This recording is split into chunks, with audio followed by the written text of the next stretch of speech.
Bonjour bien-aimés dans le Seigneur, que le Père, le Très-Haut, soit glorifié.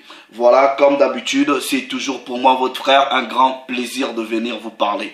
Donc, avant de commencer ce discours sur la parole du Créateur, je dois d'abord lui rendre toute la gloire. Donc, Père, que ton nom soit glorifié. Autorité suprême, que ton nom soit glorifié. Le Créateur absolu de toutes choses, que ton nom soit glorifié. Devant le monde spirituel, devant mes frères, sœurs qui prennent le temps de m'écouter, je dis encore que ton nom soit glorifié. Fais arriver sur la terre des hommes ton règne tel qu'il est déjà établi, là où réside ta magnificence. Pardonne à chacun de mes frères, à chacune de mes sœurs, nos péchés. Et que par ta parole, nous arrivons à la connaissance de ta vérité. Que nous soyons sanctifiés par ta parole, car ta parole est vérité. Ne fais pas approcher et ne le permets pas que la tentation s'approche de la vie de ma soeur et de la vie de mon frère.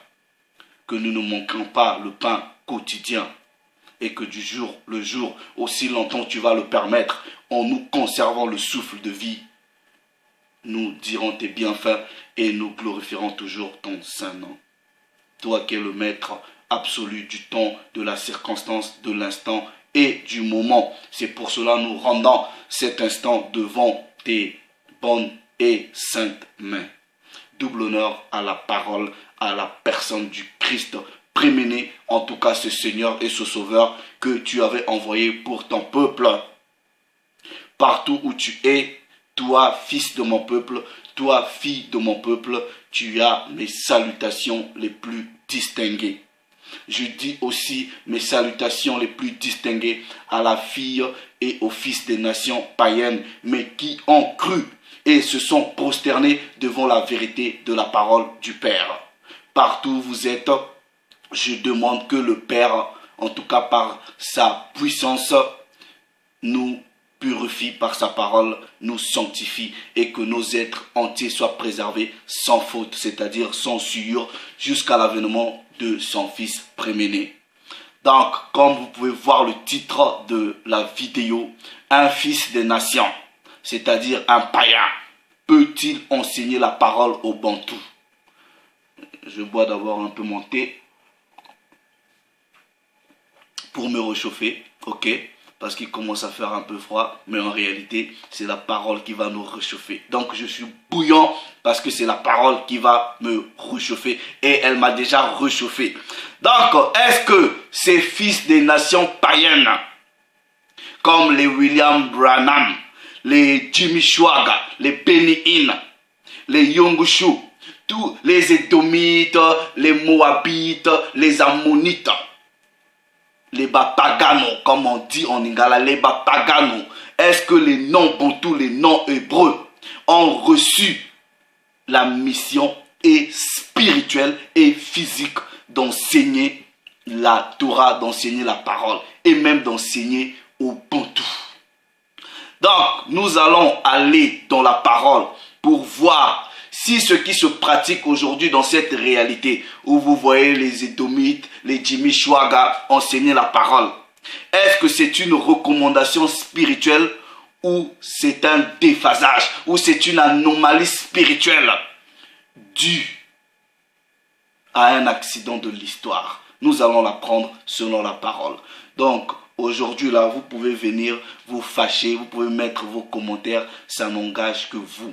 Donc, je vais vous reposer la même question comme Paul de Tarse avait posé aux Galatiens au chapitre 4 du verset 16. Suis-je votre ennemi à cause de la vérité? Jean 3,16, on dit ce que l'on sait et on rend témoignage de ce que l'on a vu. Vous voyez, dans cette réalité-ci, vous partez en Afrique, en Côte d'Ivoire, au Congo, au Gabon, au Cameroun, au Nigeria. Vous voyez plein d'églises, plein d'assemblées qui ont été établies par les Édomites, les Ammonites. Ils vont en Afrique faire des campagnes d'évangélisation, soi-disant. Et quand ils vont, ils établissent leurs églises. Quand, je donne un exemple, un Français, ou même, bon, je prends un Anglais, qui quitte ici, il dit ouais, je pars en mission évangéliser, je pars en mission en Afrique. Quand ils arrivent en Afrique, ils construisent des églises, ok, on va dire ça comme ça, ils construisent des églises. Mais par contre, quand un blanc, un chinois, un asiatique quitte ici, vous voyez, vous partez, il y a des Brésiliens, ces Portugais là, tout ça là, ils ont des églises en Afrique. Quand ils y vont, bien qu'il y a leur diaspora dans ces pays-là, ok, donc, mais le comble, c'est que quand ils font des églises, c'est que les Noirs qui vont dans les églises que les Blancs ont créées. Est-ce que vous comprenez? C'est que les Noirs, c'est que les Noirs. Ici, là, je vais dire les choses telles qu'elles sont, selon la vérité biblique, ok? On va dire les choses, ce n'est pas des propos racistes, mais on dit ce qu'on sait et on rend témoignage de la vérité, ok? Donc, vous allez remarquer que c'est toujours les Noirs qui vont dans les églises que les Blancs viennent établir. Mais par contre, il y a leurs propres frères qui habitent dans ces pays-là qui viennent pas. Posez-vous la question. Mais non, les Noirs qui quittent l'Afrique, qui viennent dans les pays des Blancs, dans les pays des Asiatiques, ils établissent les églises. Le comble, ce n'est que leurs propres frères noirs qui y vont. Vous n'avez pas compris? Vous n'avez pas compris quelque chose? Maintenant, on va aller dans la parole pour voir si il est autorisé à un homme bantou d'enseigner la loi, d'enseigner la parole. Ou est-ce qu'il est permis à un bantou qui est réveillé, qui connaît son histoire, qui connaît qui il est selon la vérité biblique, de s'asseoir, de se faire enseigner par un édomite? Est-ce que c'est une autorisation spirituelle ou c'est une anomalie spirituelle ou c'est une incompatibilité spirituelle? Donc, on va vérifier cela dans les Écritures. Plusieurs personnes, mes frères noirs, ils veulent venir faire des discussions en disant « Oui, j'ai étudié la théologie en Italie, au Vatican. J'ai étudié la théologie à Jérusalem. »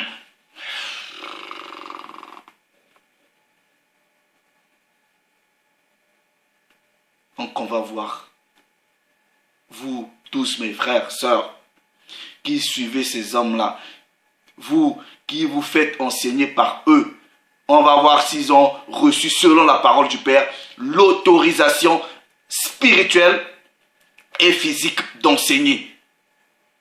Donc on va parler de ces gens-là, c'est William Branham, qui, je vois, les gens font des discussions sur ces gens-là, des bantous qui font des discussions sur des édomites. Ils disent c'est des prophètes. Oh, laissez-moi d'abord boire mon thé. Pardon. Vous pouvez vous fâcher. Ne vous fâchez pas contre moi. Je suis un simple canal. Vous allez lire dans vos propres Bibles ce que la parole va dire. Donc, vous savez qu'il est écrit dans Ésaïe chapitre 8 du verset 20.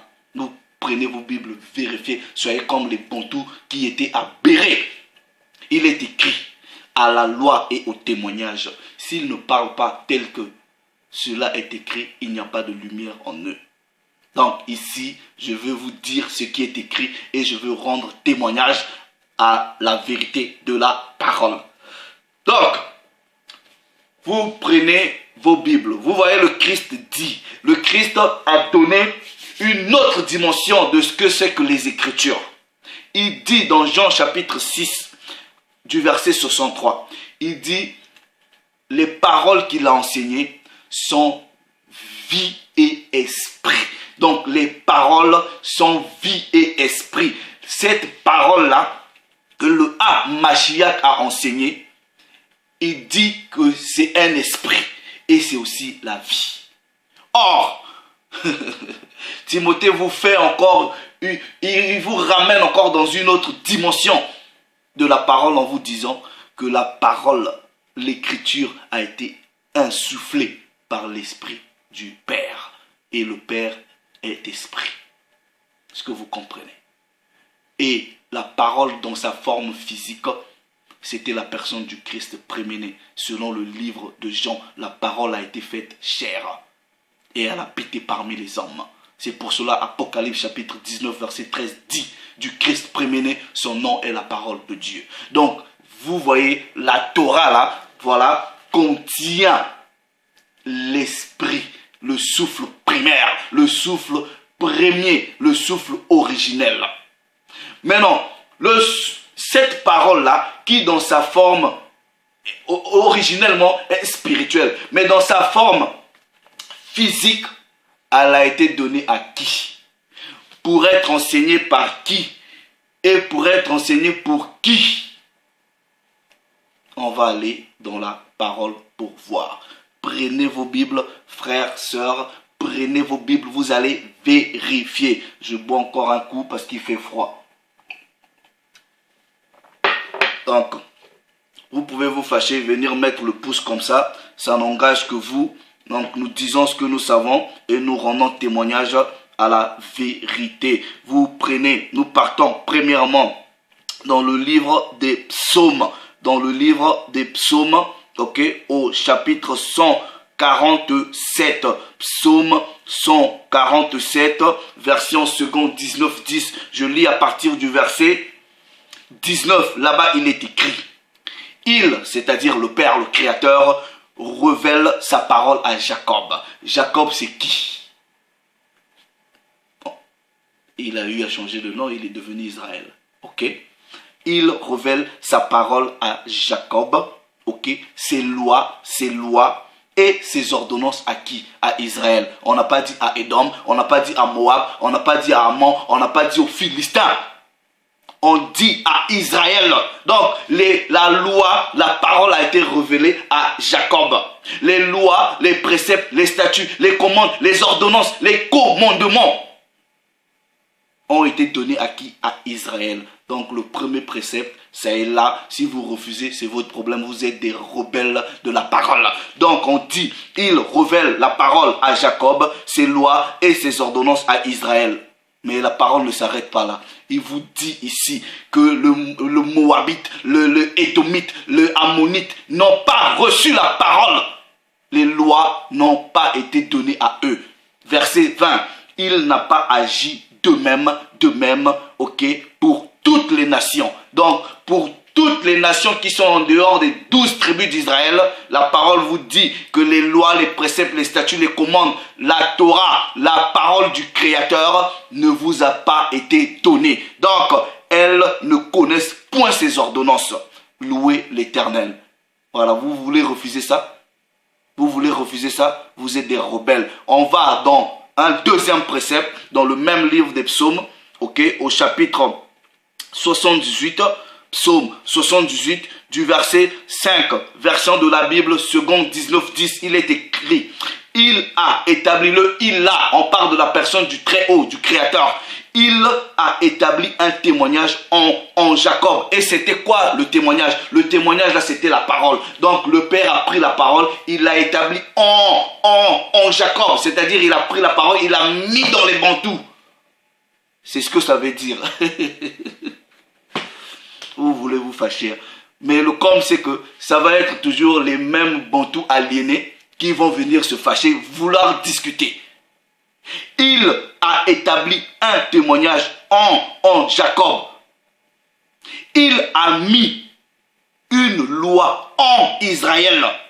Il a ordonné à nos pères de faire quoi? De l'enseigner à leurs enfants. De l'enseigner à leurs enfants. On ne dit pas qu'il a ordonné aux Moabites, à ces Dimi Chouaga, à ces Branham, à ces qui, je ne sais pas que vous les appelez là, d'enseigner. C'est à nos pères. C'est ce que la parole de Dieu dit. Vous voulez refuser? Prenez encore vos Bibles. Je vais dans le livre du prophète Baruch. Ok? Je vais dans le livre du prophète Baruch au chapitre 3. Ok? Livre du prophète Baruch, version de la Bible Tob, donc Baruch chapitre 3, à partir du verset 36, il est écrit, c'est lui notre Dieu, et l'on n'en comptera pas d'autre que lui. il a découvert tout le chemin qui mène à la science et il l'a indiqué à qui? À Jacob, son serviteur, et à Israël, son bien-aimé, Version de la Bible de Jérusalem, là-bas il est traduit, c'est lui qui est notre Dieu et nul autre ne lui est comparable. Il a trouvé toutes les voies de la sagesse et l'a donné à Jacob, son serviteur, et à Israël, son bien-aimé. Vous voulez encore débattre? Donc voilà, c'est la parole. Ne soyez pas rebelles, acceptez la vérité de la parole. Donc, on vous dit, j'ai donné déjà ici 3 préceptes. On va donner beaucoup de préceptes, ça va vous fatiguer. Donc, nous allons encore dans Deutéronome chapitre 4. Ok? Mais rappelez-vous que le Christ vous dit que la parole est esprit et vie. Ok? Parole et esprit et vie. Dans Jean 17, on vous dit, sanctifie-les par ta parole est vérité. Donc, la parole, non seulement c'est la vie, c'est un esprit, mais c'est aussi la vérité. Deutéronome chapitre 4, ok? Deutéronome chapitre 4, à partir du premier verset, il est écrit, version seconde 19:10, maintenant Israël, on ne dit pas maintenant Moab, on ne dit pas maintenant ces ammonites là, vous voyez, je ne sais pas comment on l'appelle, ces chinois là qui prêchent, tout ça là, bref, on dit maintenant Israël, écoute quoi? Les lois, écoute quoi? Les lois, ok? Et les ordonnances que je vous enseigne. Donc, ça c'est la personne de Moshe qui parle et dit, mettez-les en pratique afin que vous viviez et que vous entriez en possession du pays que vous donne l'Éternel, le Dieu de vos pères. Vous n'ajouterez rien à ce que je vous prescris et vous n'en retrancherez rien. Mais vous observerez les commandements de l'Éternel, votre Dieu, tels que je vous les prescris. Vos yeux ont vu ce que l'Éternel a fait à l'occasion de Baal-Péor. L'Éternel, ton Dieu, a détruit du milieu de toi tous ceux qui étaient allés après Baal-Péor. Verset 4. Et vous, qui vous êtes attachés à l'Éternel, votre Dieu, vous êtes aujourd'hui tous vivants. Verset 5. Voici, je vous ai enseigné quoi? Les lois. À qui? À Israël, au Bantou, à Jacob. Je vous ai enseigné les lois et des ordonnances comme mon Dieu me l'a demandé, afin que vous les mettiez en pratique dans le pays dont vous allez prendre possession. Verset 6. Vous les observerez et vous les mettrez en pratique.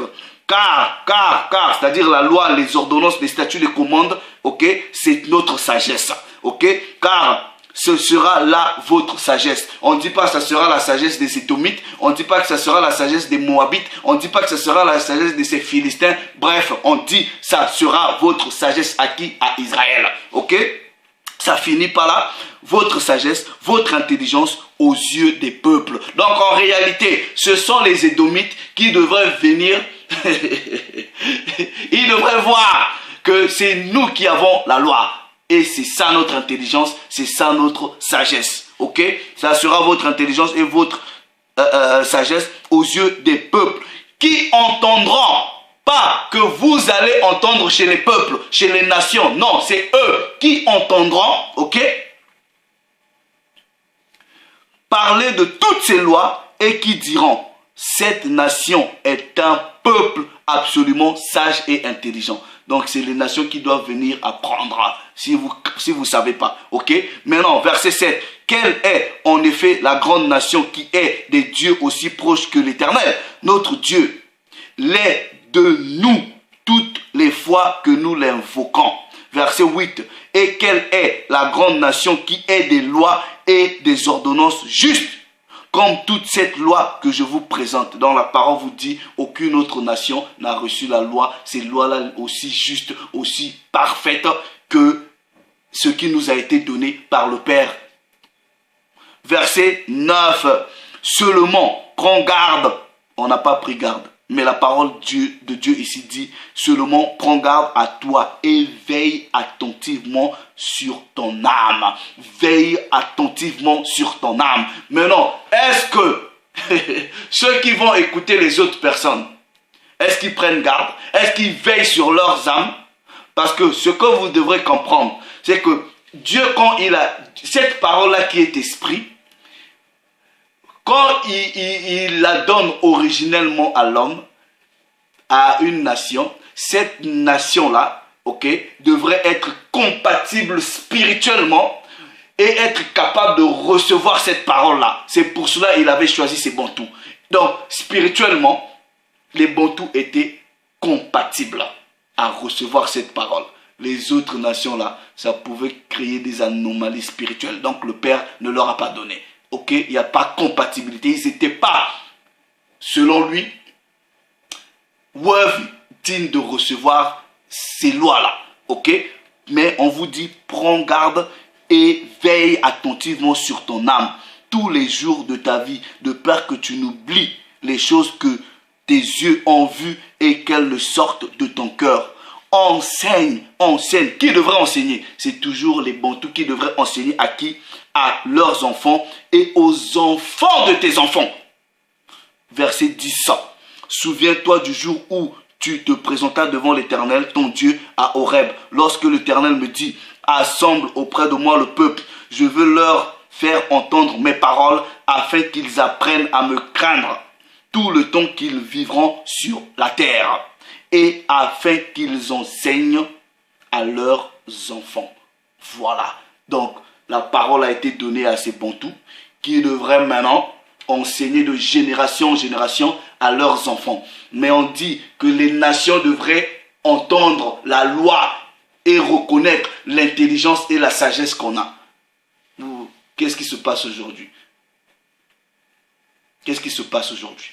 Maintenant, parmi les 12 tribus, ok, l'enseignement, normalement, a été destiné aux Lévites, ok, et la parole va nous le confirmer. Nous allons dans Malachie, ok, Malachie chapitre 2, ok, Malachie chapitre 2, je lis à partir du verset 4, il est écrit, version seconde 19, 10, vous saurez alors que je vous ai adressé cet ordre, afin que mon alliance avec Lévi subsiste, dit l'Éternel des armées. Verset 5, mon alliance avec lui était une alliance de vie et de paix, ce que je lui accordais pour qu'il me craignît. Et il a eu pour moi de la crainte. Il a tremblé devant mon nom. La loi de la vérité était dans sa bouche. Donc la loi était dans la bouche des prêtres. Et ces prêtres-là qui sont des Lévites, c'était toujours des Bantous, des Israélites. Donc la loi, ok, la loi de la vérité était dans sa bouche. Et l'iniquité ne s'est point trouvée sur ses lèvres. Il a marché avec moi dans la paix et dans la droiture. Il a détourné du mal beaucoup d'âmes. Mais regardez le verset 7. J'aime ça en anglais. Là où on dit the priest lives. J'aime ça en anglais. Mais on va le lire quand même en français. Le verset 7, on dit car les lèvres du sacrificateur, les lèvres du Bantou Lévi, les lèvres du prêtre, donc les lèvres du sango, ok, du prêtre. Les lèvres du prêtre doivent garder la connaissance. La connaissance de quoi? De la Torah, de la loi, des préceptes, des statuts, des commandes et des ordonnances. Donc on dit, car les lèvres du sacrificateur doivent garder la science. Et c'est à sa bouche, à la bouche du sacrificateur Lévi qui est Bantou. On ne dit pas c'est à la bouche de Timichwaga, on ne dit pas à la bouche de William Branham, on ne dit pas à la bouche de Yungushu, mais on dit à la bouche du Lévi qu'on doit faire quoi? C'est à sa bouche qu'on demande la loi, parce qu'il est un envoyé de l'Éternel des armées. Vous voulez encore discuter? C'est votre problème. Je continue dans la parole. Michée, ok, chapitre, on prend Michée chapitre 4, ok, Michée chapitre 4, ok, du verset 1er, il est écrit, version seconde 19, 10, il arrivera dans la suite des temps que la montagne de la maison de l'Éternel sera fondée sur le sommet des montagnes, qu'elle se lèvera par-dessus les collines et que les peuples y afflueront. des nations s'y rendront en foule et diront, pas que nous irons chez les nations, mais les nations s'y rendront chez nous et diront, ok, venez et montons à la montagne de l'Éternel, à la maison de Dieu de qui? De Jacob, ok, pas de Dieu de Moab, de Dieu de Jacob, afin qu'il nous enseigne, que Jacob nous enseigne ses voies et que nous marchions dans ses sentiers. Car c'est où? Au Vatican? Non, c'est où? À Sion sortira la loi et de Jérusalem la parole de l'Éternel. Vous voulez encore discuter? Vous voulez encore refuser? Vous êtes des rebelles. Je donne encore un autre précepte. Ésaïe chapitre 2. Ok? Ésaïe chapitre 2 verset 3. La parole dit, confirme la même chose que le prophète Michée avait vu. Des peuples s'y rendront en foule et diront, venez et montons à la montagne de l'Éternel, à la maison de Jacob, afin qu'il nous enseigne ses voies et que nous marchions dans ses sentiers. Car de Sion sortira la loi et de Jérusalem la parole de l'Éternel. Voilà. Où est-ce que Moab a reçu l'autorisation d'enseigner? Où est-ce que Edom a reçu l'autorisation de s'aimer? C'est Benny Hinn, c'est Jimmy Swaggart, c'est Yongushu, c'est soi-disant William Branham, et tout ça, soi-disant prophète. Où? Montrez-moi dans la Bible où ils ont reçu le droit d'enseigner. Livre du prophète, du patriarche Esdras, ok? Livre du prophète Esdras, au chapitre, on lit à partir du chapitre 7, ok, du verset 1er. Car Esdras avait appliqué son cœur à étudier et à mettre en pratique la loi de l'Éternel et à enseigner au milieu d'où? Au milieu d'Édom? Non. Au milieu de Moab? Non. Au milieu d'où? D'Israël, les lois et les ordonnances. Donc, spirituellement parlant, un Bantou ne peut être initié à la parole que par un autre Bantou. Si vous partez être initié à la parole par un Moabite, un non-hébreu, vous avez une anomalie spirituelle. Vous êtes en déphasage spirituel. Mais on va vous expliquer qu'est-ce que vous pouvez prendre chez les nations. On va vous expliquer. Vous voyez, la parole est claire. La parole est claire et limpide. 2 Chroniques, ok? 2 Chroniques au chapitre 15. 2 Chroniques au chapitre 15.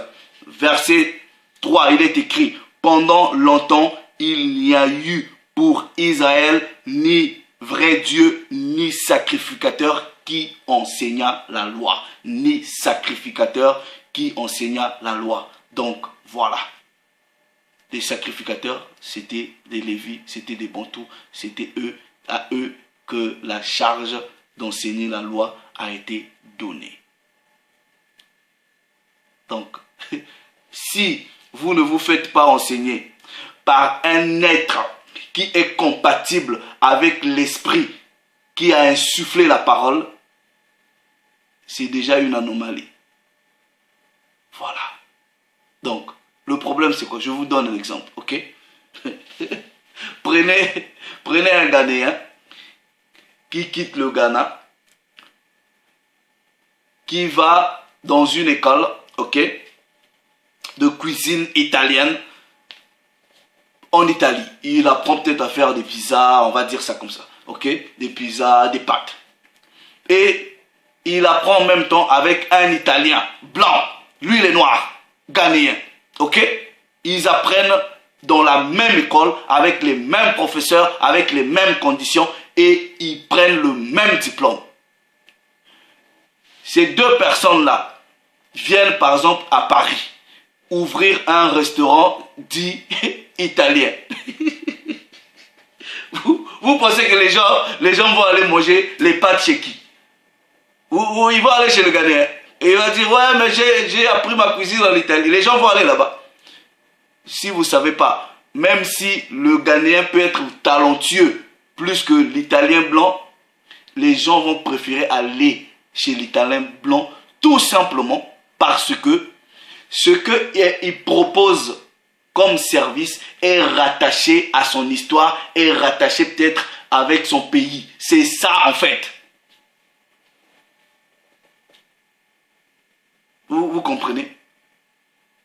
Donc, montrez-moi un seul verset où l'enseignement a été demandé. On vous dit, c'est eux qui doivent venir chez nous. Maintenant, il s'est passé quelque chose. Aujourd'hui, ces gens-là enseignent, c'est par usurpation. Ok, c'est par usurpation. Ok, par accident de l'histoire. Ils n'ont pas le droit. Ils n'ont pas le droit. Donc, un Bantou qui est réveillé ne peut pas prendre de l'initiation, ok, chez un incirconcis. C'est impossible. C'est être en déphasage spirituel avec la réalité spirituelle. Vous voyez? C'est comme ça. Vous quittez l'Afrique, vous venez faire vos églises ici. Église des Congolais. Depuis quand les Congolais ont une église? Église des Nigérians. Depuis quand on habite en Angleterre ici, chez les Blancs. Vous voyez un monsieur là, Nigérian, il a une grande église. Il a peut-être, je sais pas, 3, 4 000, 5 000 personnes qui vont dans son église. Mais il y a combien de Blancs dedans? Il y a combien de Blancs? Mais prenez seulement un Blanc qui quitte ici, qui va former une église. Vous voyez ces noirs-là vont venir pour bourrer l'église, chauffer les bancs. C'est quoi là? Qu'est-ce qui se passe? Il se passe quoi?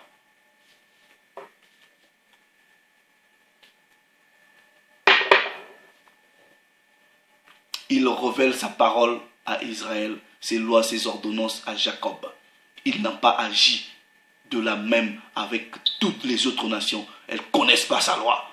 On loue l'Éternel.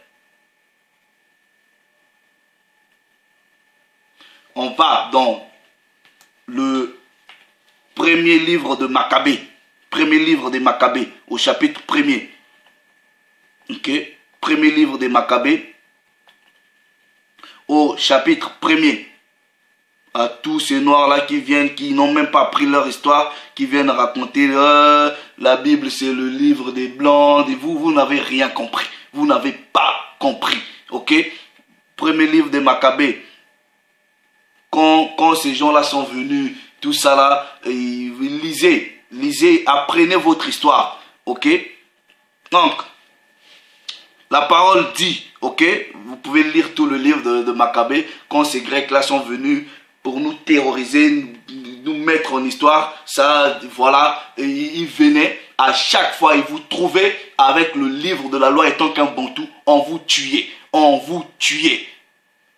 c'est ça. On vous tuait. Ok? Et quand ils sont venus nous coloniser, nous dominer, ils ont mis une loi comme quoi vous devrez oublier vos histoires de loi, vous devrez vous associer. Vous voyez l'histoire de globalisation là, ça n'a pas commencé aujourd'hui. En disant aux gens, non, vous devrez vous unir à une seule loi, la loi des Grecs et des Romains. Une abomination pour nous, parce que nous, le Père nous a donné nos lois. Donc, ils nous ont forcés à désobéir à la loi. Et aujourd'hui, vous avez même le culte du dimanche. La parole dit ici, ok, à partir même du verset 52, « Et quiconque n'obéirait pas aux ordres du roi Antiochos serait puni de mort. » Telles sont les lettres. Il avait envoyé des édits, des lettres, ok, à ses colonies, ok. Telles sont les lettres qu'il publia dans tout son royaume. Et il établit des surveillants sur tout le peuple. Ok? Il commanda aussi aux villes de Juda d'offrir des sacrifices dans chaque ville. C'était des sacrifices de porc, des trucs comme ça. Ok? Voilà. Donc, beaucoup de Juifs, tous ceux qui abandonnaient la loi se rallièrent aux Syriens et ils pratiquèrent le mal dans le pays. Donc il y a eu certains Bantous, certains frères, à cause de la peur de mourir, ils ont commencé à pratiquer les choses que la loi n'autorisait pas. Et ils se sont ralliés aux Syriens. Verset 56. Et ils réduisirent les Israélites fidèles, vous voyez, il y a toujours des collabos, ok? Donc ça n'a pas changé. Et ils réduisirent les Israélites fidèles à se réfugier dans des cachettes, ok, dans toutes sortes de retraites. Ok, et quand nos grands-parents fouillaient, il y en a qui fouillaient avec les livres de la loi. Et il y en a même de peur, ils les enterraient. Vous voyez, verset 57. Le 15e jour du mois de Casle, l'an 145, ils construisirent l'abomination de la désolation sur l'autel des holocaustes. Ils construisirent aussi des autels dans les villes de Juda alentour. Ils brûlèrent de l'encens aux portes des maisons et sur des places. Verset 59. S'ils trouvaient, c'est-à-dire les Édomites, en complicité avec les frères faibles, ok, c'est collabos, s'ils trouvaient quelque part les livres de la loi, ils les brûlèrent après les avoir déchirés. Maintenant, si la Bible, la Torah et le livre de l'homme blanc, pourquoi il déchirait encore si ça lui appartenait? Pourquoi il déchirait? Ok, il brûlait. Non, on dit verset 59, s'il trouvait quelque part les livres de la loi, il les brûlait après les avoir déchirés. Verset 60, celui chez qui un livre de l'alliance était trouvé et quiconque montrait de l'attachement à la loi était mis à mort en vertu de l'édit du roi. Verset 61, c'est avec cette violence qu'il traitait Israël, exécutant dans les villes un jour de chaque mois ceux qui étaient surpris en contravention. Donc on a tué, on a fait des exécutions publiques à nos grands-pères parce qu'ils détenaient leur histoire. C'est ça en fait.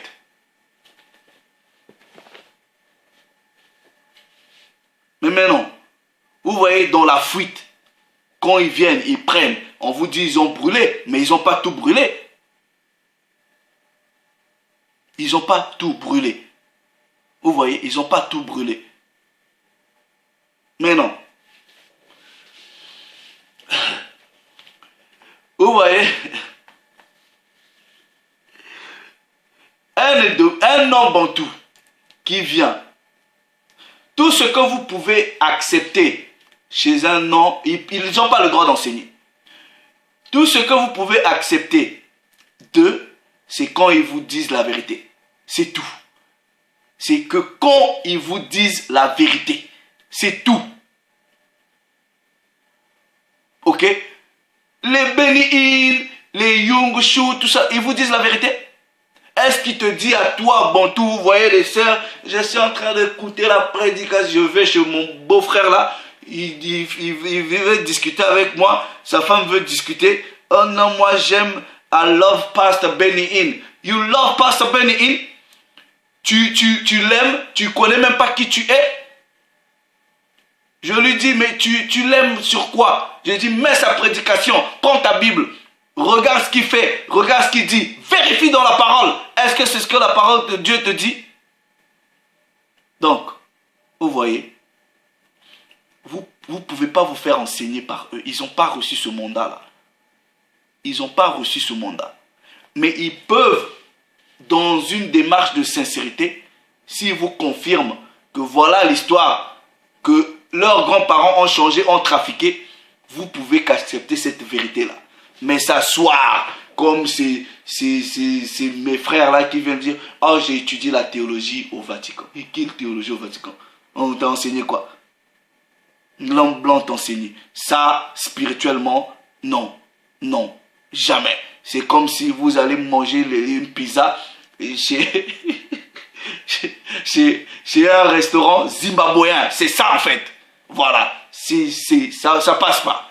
Est-ce que vous voyez ici, vous venez à Londres, vous voyez on a des magasins qu'on appelle les chicken and chips.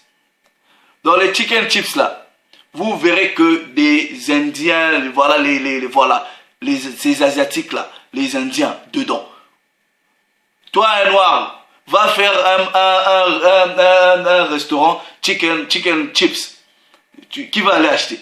Qui va aller acheter? Donc, en gros, à chacun son histoire, à chacun sa vérité, à chacun ce qui lui a été donné par le Père. Donc, toi, frère édomite, ok, il faut que tu laisses la parole. Tu n'as pas le droit d'enseigner. Tu n'as pas le droit d'enseigner. Prends un bantou. Prends un bantou, laisse le bantou enseigner. Toi, assieds-toi et écoute le bantou. C'est pour cela ici, j'encourage à mes frères à aller étudier. C'est votre histoire, allez étudier et allez enseigner aux nations. Donc les nations ne peuvent pas vous enseigner. Tout ce qu'elles peuvent faire, c'est dire la vérité de ce qui est. Parce que aucun fils des nations n'a reçu le mandat spirituel et physique de parler, de prêcher. La parole nous a été donnée, on doit la prêcher à nous-mêmes, à nos enfants. Et les nations doivent venir apprendre. Donc, je te pose la question. Toi qui es un fervent supporter de Benny Hinn, William Branham, prophète, tu as plein de documents comme ça. Toi, tu es un bantou. Tu souffres d'une anomalie spirituelle ou pas? Tu t'es rendu en déphasage avec la parole de tes pères. Donc, maintenant, si tu penses que malgré les versets que j'ai donnés, malgré la parole qui t'a démontré qu'il n'y a que les bantous qui doivent enseigner la parole, si tu continues à suivre ces gens-là, c'est ton problème. C'est ton problème. Voilà, j'ai fait ce que je pouvais faire. Donc, maintenant, si cette parole-là t'a convaincu, repens-toi. Repens-toi. Chez les nations, on ne peut que prendre le témoignage. C'est-à-dire que le témoignage. Ils doivent dire la vérité. C'est le seul truc qu'on peut prendre chez les nations. Parce que la vérité n'a pas de limite. Mais quand c'est eux qui s'autoproclament être enseignants, non. Posez-vous la question. Ils vont en Afrique, ils font les églises, c'est vous qui allez. Quand vous venez chez eux ici, pourquoi eux ils viennent pas? Pourquoi eux ils viennent pas? Pourquoi eux ils viennent pas dans vos églises? Vous dites, vous voyez les gens, je dis, vous voyez ces pasteurs congolais là, ils disent, oh j'ai un grand ministère, j'ai des églises en Allemagne, à Londres. Tu as des églises, c'est que des Congolais, c'est que des Congolais. Et tu peux même pas te glorifier, même si dans une église de 3000 personnes, tu as 10 blancs, tu penses que ça c'est une réussite. Non, c'est pas une réussite. Donc je m'arrête là, ok? Vous pouvez venir mettre ça là. Ça ne changera pas la vérité de la parole. À la loi et au témoignage, s'ils ne parlent pas tel que c'est écrit, il n'y a pas de lumière en eux. Il révèle, le Père révèle sa parole à Jacob, ses lois et ses ordonnances à Israël. Il n'a pas agi de la même avec les autres nations. Elles ne connaissent pas ses ordonnances, ses statuts, ses lois, ses préceptes et ses commandements. Donc en gros, ils n'ont même pas le droit de toucher. Le Père s'est encore glorifié. Shalom.